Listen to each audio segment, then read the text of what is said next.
In this world, every person receives a blessing from an animal god when they turn 16. Today, it was Sophia Riller's turn.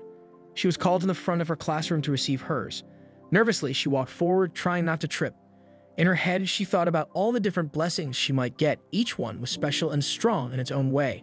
She quietly hoped for something simple, something that wouldn't make her stand out. Maybe the power of night vision from the mole god's blessing. That would be nice and safe. Her teacher stood next to a group of floating cards and told her to choose one. This card would show which god had chosen her. Her heart raced. She shut her eyes tight and reached out. When she opened them again, she saw it, the card of the gorilla god. The next day, a group of girls led by Carissa came over to Sophia. They laughed and asked which god had picked her. They teased her, saying not even the bird god would want to bless her, and joked that she had no beauty to be chosen by the peacock god. Sophia didn't answer. She stayed quiet, keeping her blessing a secret. After a while, the girls got bored and ran off, saying that Louise had returned to campus. They left her alone in the classroom, giving her a rare chance to eat her lunch in peace. Sophia studied at a fancy academy meant for the children of nobles and powerful families. The school said it wanted to create future leaders, but most of the students only cared about making money or marrying someone rich. The boys made business connections. The girls tried to find powerful husbands. Very few truly cared about doing something good for the country. Sophia came from a faraway land and was the daughter of a count, but her family didn't have much power or influence. No one tried to be her friend. There was nothing to gain from talking to her. So she often ate lunch by herself under a big tree. That day, she took out her lunch and picked up an apple. But when she tried to take a bite, her fingers crushed it completely. Her eyes went wide. She was scared. Since getting her blessing, she had broken everything she touched. She guessed it must be the new power. The day before, after the ceremony, Sophia had shown her card to her teacher in private. His eyes went wide with surprise. He gave her a warm smile and said she had been chosen by the gorilla god, a rare and powerful blessing that only appeared once every 50 years. People with this blessing gained incredible strength, 7 times stronger than normal. Even her grip became 10 times more powerful. Sophia's legs gave out and she fell to her knees. This wasn't what she had wanted. She didn't want to be noticed or given a power she couldn't control. Before she could say anything else, her teacher told her to come back the next day for a private meeting. He didn't explain why, but said it was important. Now, sitting under the trees, Sophia thought about that meeting. She tried to enjoy her lunch, but her mind kept drifting. A sudden rustling sound pulled her attention away. A squirrel had climbed down from the tree and was now staring at her with wide, curious eyes. She tilted her head, wondering why it was acting so strange. Maybe it was hungry. She took out a piece of bread and placed it gently on a handkerchief, leaving it behind as she stood up and walked away. The squirrel didn't touch the food. It just kept watching her, completely still. The day went by slowly, her mind still full of worry. When the final bell rang, instead of going home, she went to the headmaster's office. There she learned what her teacher had hinted at the day before. The Royal Knights were interested in her. They wanted her to take their entrance exam. The headmaster gave her a letter with all the steps she needed to follow. He spoke about duty and talent, saying her blessing was too rare to ignore. He told her that everyone who had ever received the gorilla god's blessing had become a knight. Inside, Sophia felt like she was falling apart. This was never her dream. She didn't want attention or to be forced into something so public. She imagined all kinds of terrible outcomes, disappointing her parents, being sent to a special school for failures, or becoming the center of gossip. Still, she stayed calm. She pretended to be okay with it. Sophia then asked the headmaster to keep her blessing a secret. He agreed, thinking she was just being humble and didn't want to brag. He even promised not to mention that the Royal Knights had scouted her, assuming she wanted to surprise everyone later. That afternoon, Sophia went back to her tree. The bread she had left earlier was gone, and only the handkerchief remained with a few crumbs. As she bent down to pick it up, she thought about the meeting. She was now on a path she never wanted, training to become a royal knight. But then a new idea came to her. What if she failed the exam on purpose? If she didn't pass, they wouldn't let her join, no matter how rare her blessing was. On the day of the test, Sophia got lost trying to find the training grounds. While wandering near the edge of campus, she saw an old man struggling with a broken wagon. One wheel was missing, and he didn't know how to move his heavy load. She hesitated. Helping him might get her noticed. But in the end, she couldn't ignore him. She used her strength to lift the barrels and carry them to the next town, surprising the man. By the time she finished and returned, she was completely lost. That's when Louise appeared. He saw she was confused and walked over. Sophia was stunned, not just because of how kind he was, but because of how handsome he looked. It was the first time she had ever been speechless around someone. She quickly explained her situation, and he pointed her toward the testing center. Before she left, he gently wiped her face, leaving her frozen. Then he wished her good luck and said they'd meet again soon. His words confused her, but she didn't have time to think about it. At the training grounds, she changed into her uniform and saw she was the only girl there. She still planned to fail, until she saw Luis arrive. He was going to be the one running the test. The first challenge was a 100-meter dash. A boy named Isaac volunteered to go first. He was fast, powerful, and serious. He finished in just 9.9 seconds, impressing everyone. Sophia felt relieved. Maybe now she could fail without drawing attention. When it was her turn, she walked to the starting line. Some of the boys laughed at her strange stance. She didn't care. She just wanted to run, lose, and leave. But as soon as she pushed off the ground, her body moved faster than she thought possible.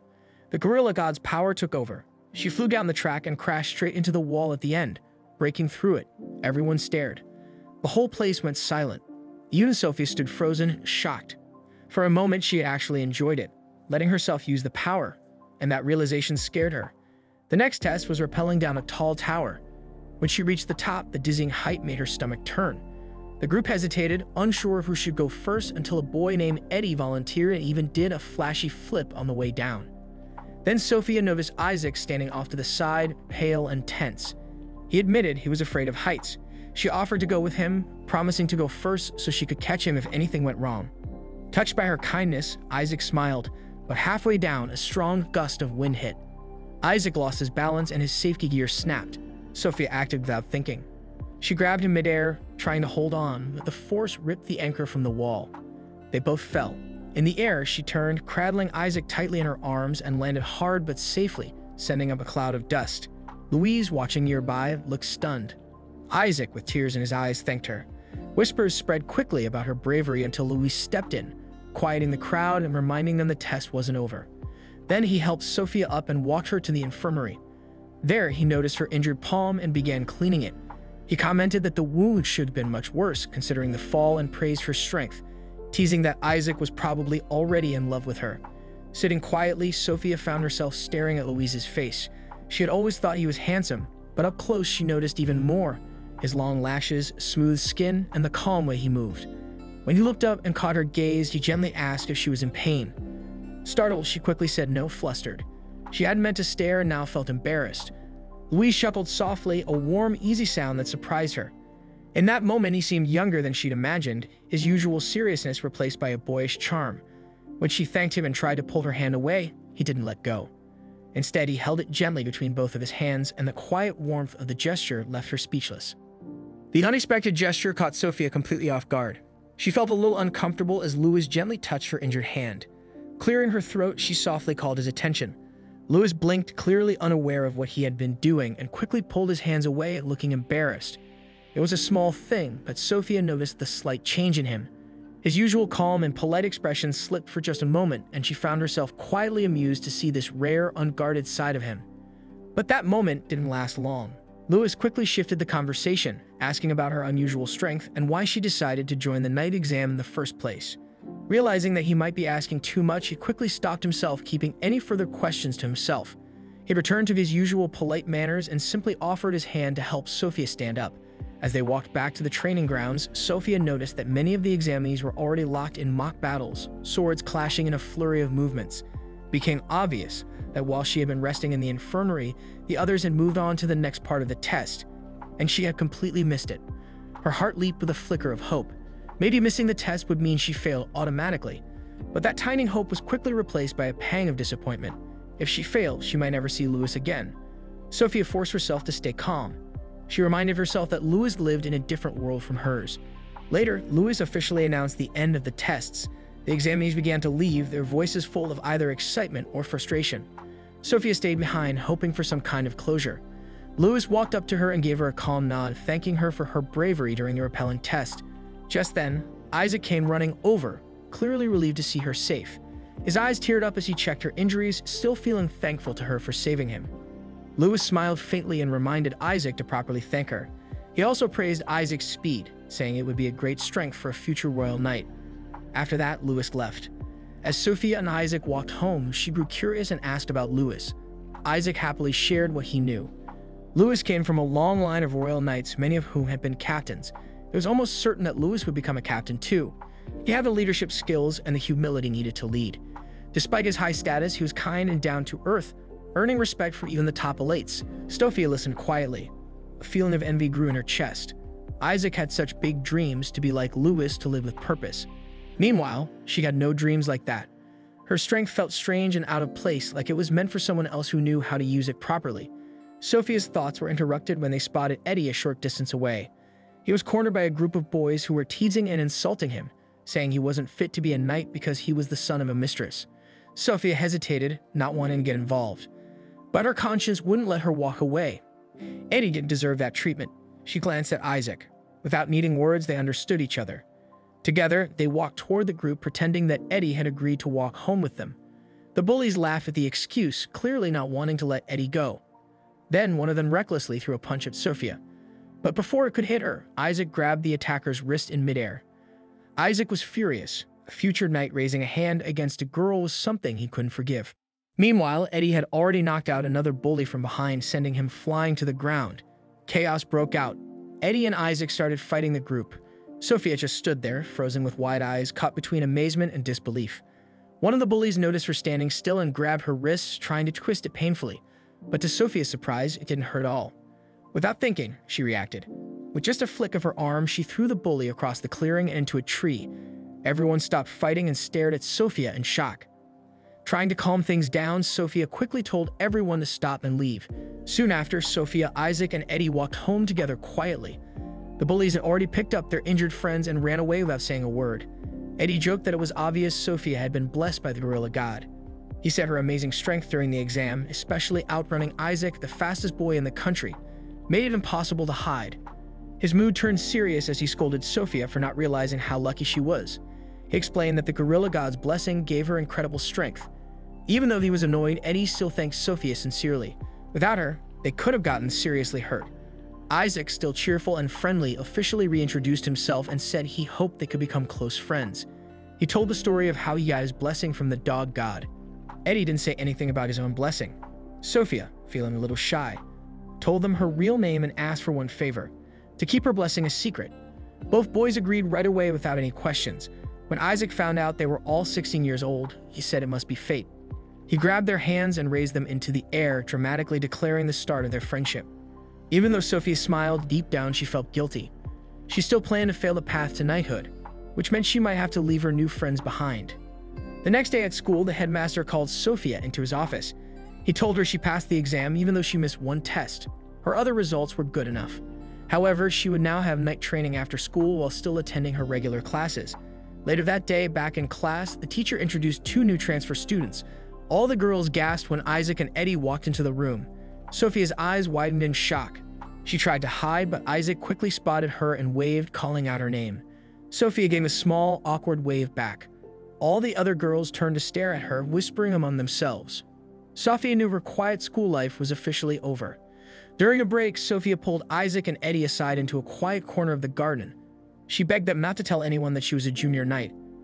Isaac looked confused, not understanding why she would hide something so honorable. Sophia fidgeted, not knowing how to explain that she didn't feel worthy compared to Isaac and Eddie, who everyone admired.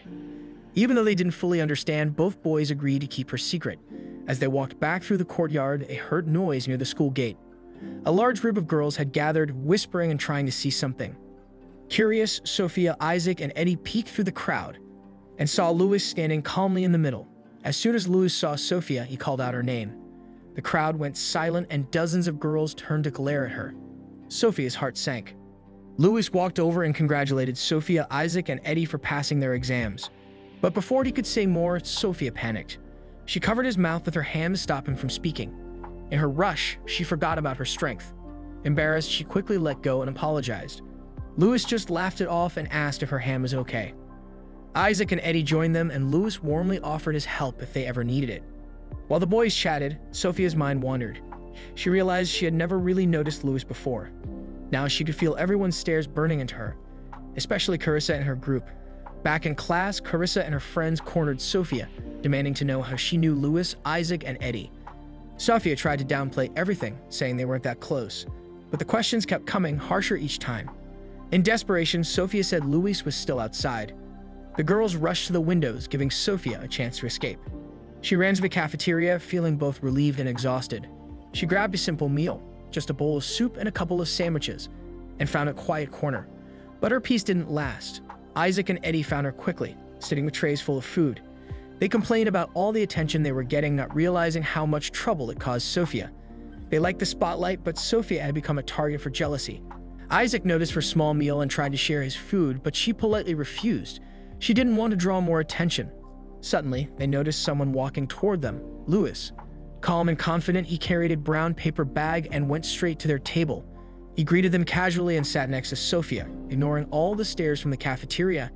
He talked about the upcoming junior night induction ceremony, and Isaac and Eddie excitedly asked questions. Sophia, however, ate quickly and made an excuse to leave. Louis found it a little sudden, but wished her a good afternoon. Sophia hurried through the hallways, relieved to get away, but also feeling a little lonely. Before she could return to class, Louis caught up to her. Without saying much, he handed her the brown paper bag. Inside, he said, was a muffin he had bought just for her. He asked her to keep it a secret, saying he hadn't bought anything for Isaac or Eddie. As Louis walked away, Sophia felt a chill. She turned and saw Carissa and her friends lurking nearby, their sharp eyes staring straight at her and the bag. Carissa spoke first, demanding to know what was going on.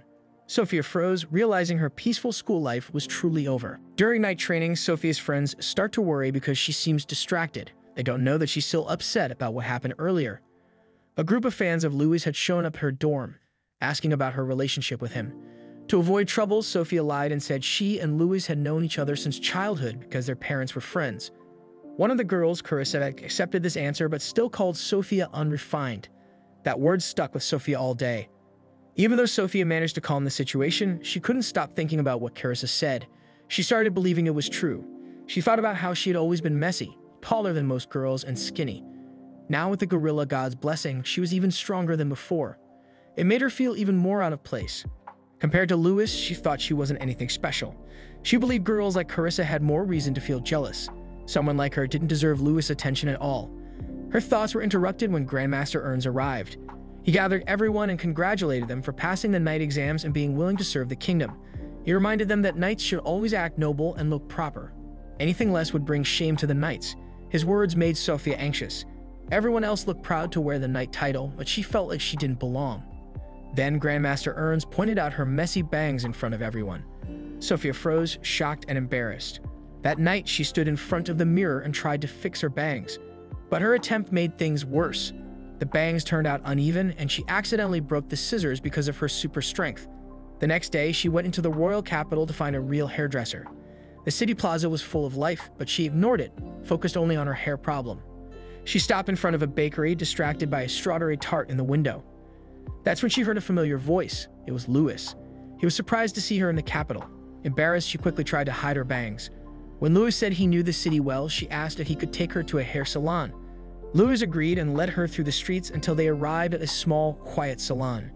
The hairdresser looked more like a fighter than someone who styles hair. Still, Sophia sat down and removed the scarf covering her head. The man scolded her when he saw the messy bangs. She asked for a short haircut, but he got annoyed and asked Louis if a school party was coming soon. Louis said yes, so the hairdresser decided to keep the length but clean up the mess. Louis left afterwards since he had patrol duty. During the haircut, Sophia fell asleep. When she woke up, she looked in the mirror and was shocked. Her messy bangs were gone, replaced by a neat style that made her look soft and pretty. The hairdresser told her bluntly that she had a pretty face and would look amazing if she put in more effort. Before she could say anything, Louis came back and smiled when he saw her. He complimented the new look and seemed really happy about it. When Sophie tried to pay, the hairdresser said the bill was already taken care of. She caught up to Louis, who admitted he had paid for it. He said he felt responsible since he never mentioned her bangs before. He wanted to make up for that as her senior. As they walked through town, Sophia started to feel warm inside. Louis was always unexpectedly kind. When they passed the bakery again, she noticed Louis glance at the sweets with longing. She asked if he wanted some cake. Embarrassed, he admitted he loved sweets but avoided going in because people stared at him for being the only guy. Sophia figured the stares were more because of his good looks, but she didn't say it out loud. She wanted to thank him for the haircut, so she invited him inside. Inside, Sophia noticed all the women staring at Louis. She tried not to feel awkward. She looked at him, his soft smile and calm face, and understood why everyone liked him so much. When it was time to order, she picked the strawberry tart she had wanted earlier. Louis surprised her by ordering a whole set of different desserts. He said he wanted to try them all. As they ate, Sophia watched Louis enjoy his sweets like a happy child. They talked about small things. She found out Louis wasn't even aware of how popular he was. He also said he wasn't engaged because he wanted to focus on his goals, though he didn't explain what those goals were. Then the mood shifted when Louis asked if she had been blessed by the gorilla god. He didn't pressure her, but the question made her nervous. She decided to tell the truth before someone else did. Looking down, she admitted she had the gorilla god's blessing. She apologized for being rough and unfeminine, saying she wasn't like a proper lady. Instead of judging her, Louis admired her. He said her kindness and selflessness might be the reason she got such a powerful blessing. His words surprised Sophia. He didn't see her strength as a problem. He said he knew her path would be hard, but he'd always support her. After they finished eating, they walked back together. Sophia walked a little behind, thinking deeply. She didn't understand why Louis was so kind to her. What made someone like him care about her? She realized she didn't even know what blessing Louis had. She hoped it was another combat blessing like hers. That way, maybe he would understand her better. Far away in another place, Shin, a Marine squad commander, was looking through new recruit files. He paused on Sophia's profile, studying it closely. Arshin, the flashy musketeer commander, noticed this and teased him since Shin usually wasn't interested in recruits, but Shin ignored him and kept reading. Back at the academy, Sophia ran across campus trying to avoid a group of girls chasing her because of Louis. Later, during training, Isaac complained that she didn't wait for him. They moved to musket training. Sophia and Isaac struggled with the weapon, trying to understand how to hold and fire it. The trainees wore protective vests. Suddenly, Arshin flew down from the sky. His blessing gave him the power to fly. Seeing the group of young knights, he decided to stay and watch. Everyone took turns shooting. Eddie stood out. His aim was perfect. Arshin noticed and recognized the boy's famous family name.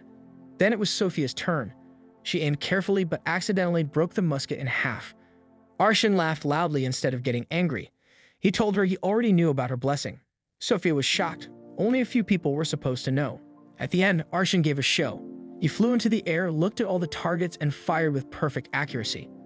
Then, smiling proudly, he encouraged the junior knights to train hard and aim for the same skill level. He left dramatically, flying into the sky. On the way back to the dorms, Sophia and Isaac praised Eddie's shooting skills. They said he was almost as good as Arshin. Eddie blushed but was clearly happy. Then Isaac brought up the school party. Sophia froze.